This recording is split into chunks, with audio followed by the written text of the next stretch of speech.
আপুনি এই ঔষধটো দি ৰোগীসকলৰ সেৱা কিমান দিনৰ পৰা আগবঢ়াই আছে? মই এতিয়া আজি প্ৰায় 32 বছৰ হৈছে। 32 বছৰ হৈছে। 32 বছৰ হৈছে। নমস্কাৰ, আজি ভিডিঅ'টো গুৱাহাটী ৰেলৱে ষ্টেচনৰ পৰা আৰম্ভ কৰিছোঁ আৰু এইফালে যদি চাই এইটো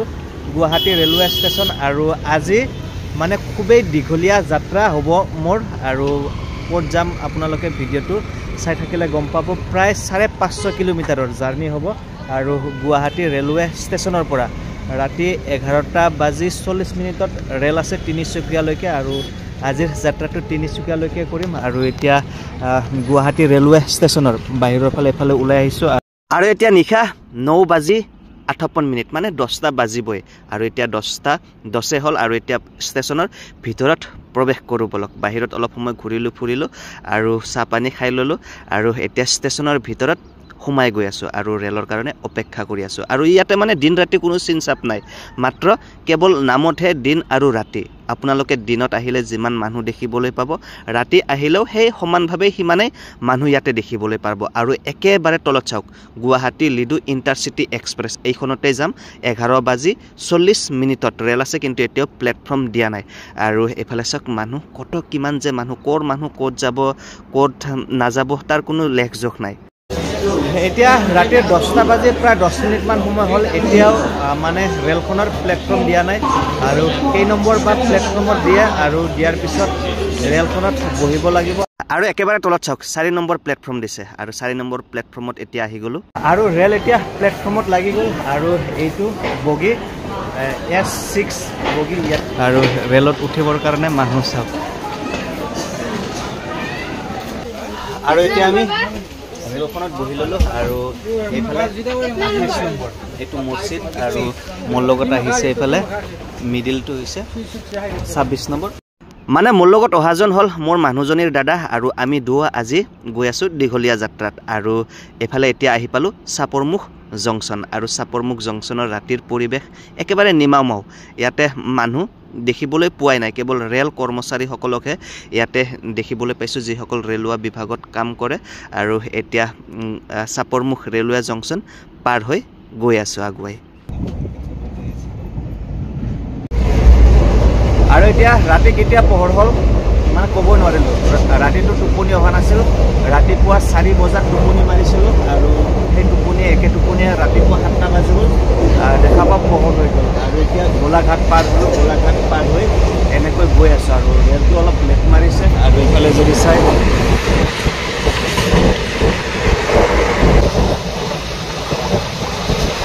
ৰাতি যিহেতু বহুত ঠাণ্ডা সেইকাৰণে কম্বল আনিছিলোঁ আৰু দাদাজনে কম্বলখিনি ধুনীয়াকৈ জাপি এতিয়া বেগত ভৰাই আছে। আহোঁতে ঘৰৰ পৰাই মানুহজনীয়ে চাহ বনাই পঠাই দিছিলে আৰু এতিয়া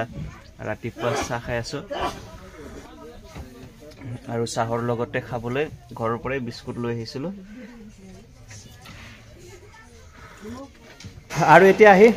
মৰিয়নি জংচন পালোঁ আৰু মৰিয়নি জংচনত অলপ সময় ৰখাইছে ৰেলখন আৰু এইফালে যদি চাওক মৰিয়নি জংচন আৰু এতিয়া মৰিয়নি জংচনত ৰাতিপুৱা 7:31 হৈছে।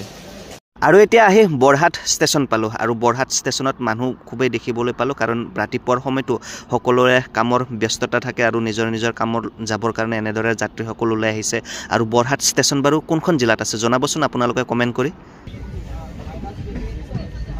এতিয়া আমি বৰহাট ষ্টেচন পাৰ হৈ আহিলোঁ আৰু পাৰ হৈ আহি এইফালে কিন্তু এটা কথা খুবেই মন কৰিবলগীয়া যে এইফালে যদি আপোনালোকে ৰেলেৰে যাত্ৰা কৰি আহে তেনেহ'লে কিন্তু আপোনালোকে চাহ বাগিচা চাই অভিভূত হৈ পৰিব, খুবেই আপ্লুত হৈ পৰিব। আৰু আহি থাকোঁতে কত যে কিমান সৰু বৰ চাহ বাগিচা দেখিবলৈ পালোঁ তাৰ কোনো লেখ জোখ নাই আৰু চাহ বাগিচা কিন্তু ঢেৰ। সেইকাৰণে হয়তো অসম ভাৰতৰ ভিতৰত চাহ উৎপাদনৰ ক্ষেত্ৰত প্ৰথম স্থানত আছে। অসমে ভাৰতৰ ভিতৰত 50% চাহ উৎপাদন কৰে।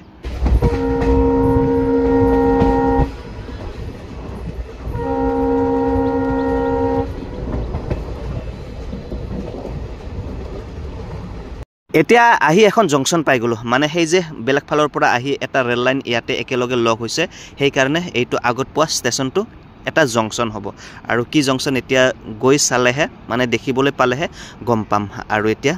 এই জংচনখনত ৰেলখন ৰখাব আৰু জংচনখনত ইতিমধ্যে ৰেলখন প্ৰৱেশ কৰিলে আৰু এইটো হৈছে নিউ তিনিচুকীয়া জংচন মানে তিনিচুকীয়া জিলা আহি পালো এতিয়া আমি তিনিচুকীয়া পাৰ হৈ আহি এফালে সব মাকুম জংচন পাই গলো আৰু মাকুম জংচনৰ পৰা আৰু প্ৰায় 30 কিলোমিটাৰ মান যাব লাগিব ডাঙৰীলৈকে আৰু এতিয়া গৈ আছো আৰু এতিয়া দিনৰ প্ৰায় 12টা মান বাজিল গুৱাহাটীত 11:40ত উঠিছিলো আৰু ইয়াতে দিনৰ 12টা বজাত আহি পাইছো আৰু এইটো হৈছে মাকুম জংচন আৰু ইয়াৰ পৰা ডাঙৰীৰ বা কোনফালে ডাঙৰীৰ ফালে এতিয়া গৈ আছো এতিয়া মাকুম জংচনৰ পৰা টেম্পো এখনত উঠি লৈছো ডুমডুমালৈকে আৰু ডুমডুমাৰ পৰা আকৌ ডাঙৰীলৈকে যাব লাগিব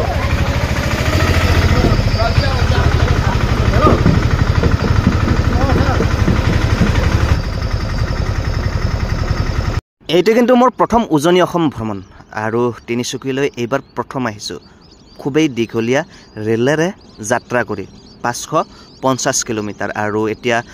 মাকুম ৰেলৱে ষ্টেচনৰ পৰা এনেদৰে এতিয়া গৈ আছো ডুমডুমালৈকে মানে ডুমডুমাৰ আৰু আগলৈকে যাব লাগিব এতিয়া আমি বাছ পোৱা নাই কাৰণে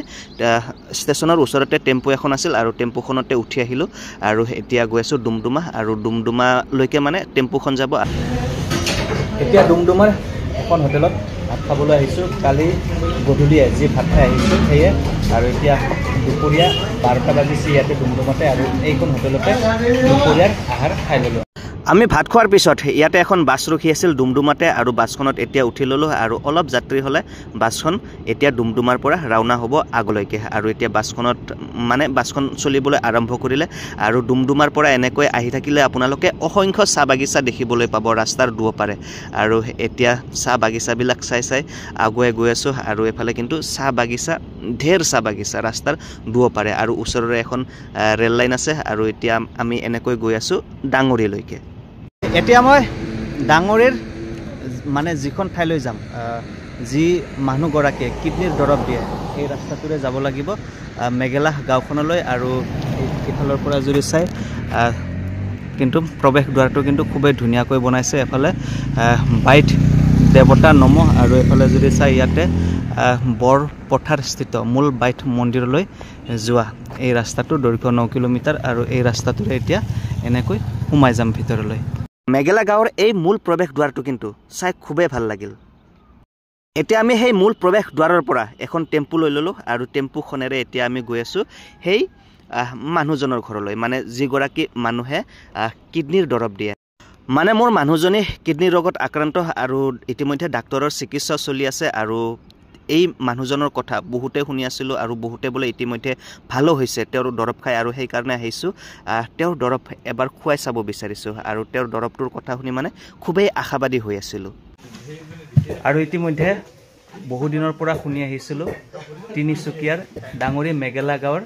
গোকুল সোণোৱাল ডাঙৰীয়াৰ তেখেতে যি বনৌষধি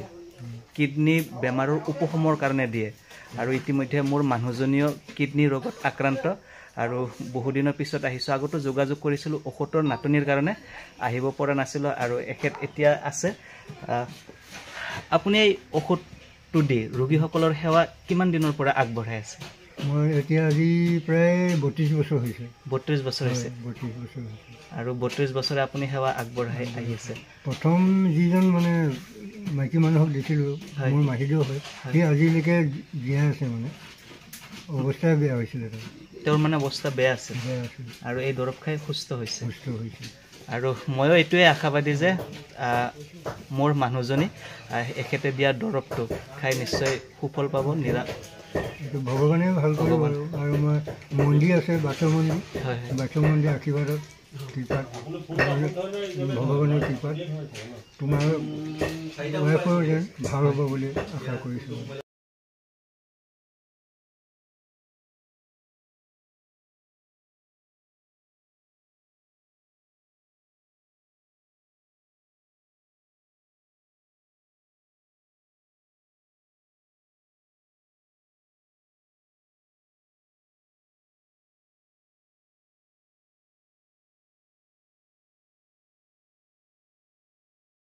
আৰু এতিয়া ইয়াৰ পৰা দৰৱখিনি ললো মোৰ শহুৰ দেউতাৰ কাৰণে দুপালি আৰু মানুহজনৰ কাৰণে দুপালি দৰৱ ললো আৰু ইয়াতে 3টাই বাজিল আহোঁতে ভালেখিনি পলম হৈছে আৰু এতিয়া দৰৱখিনি ল'লোঁ চাওঁ আজি যদি উভতিব পাৰোঁ আজিয়ে উভতিম নহ'লে ক'ৰবাত হোটেলে চোটেলে থাকিব লাগিব সেই বিশেষ ঔষধবিধ হৈছে এইটো আৰু ইয়াতে বৰ্তমান এইটো পাউডাৰ কৰি দিয়া আছে আৰু এই ঔষধবিধ 3 চামুচ ঠাণ্ডা পানীৰ সৈতে মিহলি কৰি মানে এক বাকলি মানে এই যে বাকলি দেখিবলৈ পাইছে এই বাকলিটো তাৰ পৰাই দিছে তেৱে দিছে আৰু এইটো হয়তো সেই ঔষধৰে বাকলি মানে ইয়াৰে গুটিটো গুৰি কৰি ঔষধ বনাইছে আৰু ইয়াৰে এক বাকলি ঔষধ আৰু 3 চামুচ পানী মিহলি কৰি খাবলৈ দিছে এনেটো ডক্টৰৰ চিকিৎসা চলি আছে আৰু তাৰ লগতে এই ঔষধটোৰ কথা যেহেতু শুনি আহিছিলোঁ ইতিমধ্যে বহুতে ভাল পোৱা বুলিও কৈছে আৰু ঔষধটো ব্যৱহাৰ কৰি চাও কেনেকুৱা সুফল পোৱা যায় নে নাযায়